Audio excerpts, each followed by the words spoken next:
campagne présidentielle, il est aussi difficile d'ignorer la place du religieux dans la politique.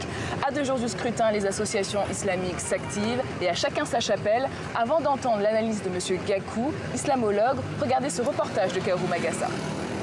Dans les locaux de l'association Sabati 2012, c'est la dernière ligne droite avant le vote. Les membres de ce mouvement religieux s'affairent en réunion. Ils préparent l'ultime meeting de soutien à Ibrahim Boubacar Keïta.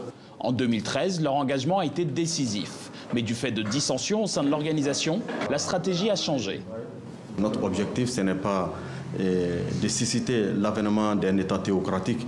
Et notre rôle, c'est de jouer notre partition pour la construction de l'édifice public, de l'édifice commun, mais en tenant compte de certaines de nos valeurs religieuses et en tenant compte de certaines de nos aspirations, mais tout en regardant par rapport à ce que je viens de dire, en restant respectueux des valeurs républicaines et des normes républicaines démocratiques.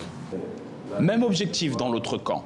Issu de différentes associations religieuses, Badayaton, l'association citoyenne, se structure comme un mouvement politique depuis 2016. Leur parrain, Mahmoud Diko, est le président du Haut Conseil islamique.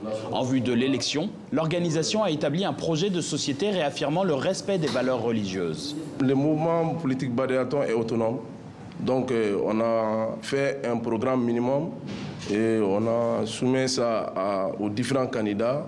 Et les candidats Soumaïla Cissé a adopté ces programmes minimums. Et là, on a conjugué notre effort pour soutenir Soumaïla Cissé. Vendredi, jour de grande prière, des centaines de fidèles se rendent dans la mosquée du très respecté imam Ousmane Samaké. Novateur, ces prêches déclamés en français, en arabe et en bambara sont diffusés en direct sur une radio locale. L'objectif, atteindre le maximum de Maliens. La responsabilité des religieux transcende les clivages politiques. Donc, en aucune condition, on ne peut demander à l'arbitre de devenir joueur. Donc, les religieux sont les arbitres du jeu. Nous surveillons, nous regardons, nous veillons à ce que tout se passe bien. En cas d'anomalie, s'il y a lieu de siffler la faute, on siffle la faute. En cas de crise, s'il y a lieu de descendre dans l'arène, pour amener l'apaisement, tout cela est de notre responsabilité. Donc nous resterons des arbitres neutres. 90% de la population malienne est musulmane. Depuis 2012, l'intégrisme religieux et violent menace au nord avec la présence de groupes terroristes. Dans le pays, l'islam est pacifique et laïque, mais souhaite de plus en plus peser sur le plan politique. Bonjour Bandugou Gakou. Bonjour Mété. Alors vous êtes écrivain, vous avez écrit plusieurs livres sur l'islam. On vient de voir un reportage sur la campagne des religieux qui soutiennent publiquement des candidats.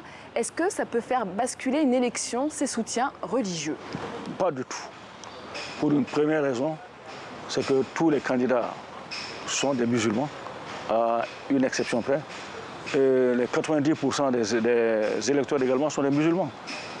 Alors l'influence est limitée parce que nous avons plusieurs tendances religieuses ici. Des tendances qui s'opposent entre elles de façon violente, mais en sourdine.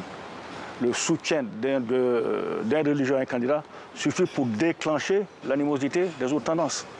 Donc là, il y a un équilibrage qui se fait automatiquement. Et pour vous, il faut sortir le religieux du politique, c'est incontestable? Pour sortir le religieux du politique, tout de même, il faut être limité à la question parce que pour arriver à la stabilité du Mali, il faut absolument regarder du côté de la religion. Et ce n'est pas moi seul qui le dis. Aux accords d'Alger, il a écrit clairement qu'il faut redonner au Cadi des pouvoirs étendus, et c'est là un peu partout dans le pays, pour pouvoir arriver à la pacification. Mais finalement, ces liens entre politique et religion ont-ils toujours existé au Mali?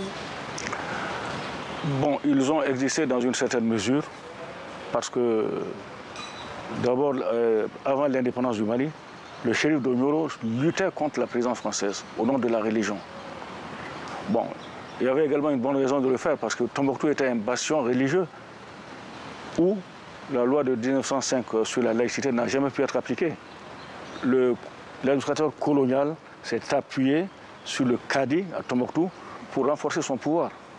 Donc, on estime aujourd'hui que pour arriver à une situation pacifique, une situation à calmer, il faut donner à la religion sa place. Merci beaucoup, Bandibou Gakou, pour votre analyse. Merci bien, Madame Minté, de m'avoir donné l'occasion de me prononcer sur un sujet délicat. Merci beaucoup. Merci à vous. Et voilà, c'est la fin de ce MAG. On se retrouve demain depuis Bamako, Ndara Kaling Lopi.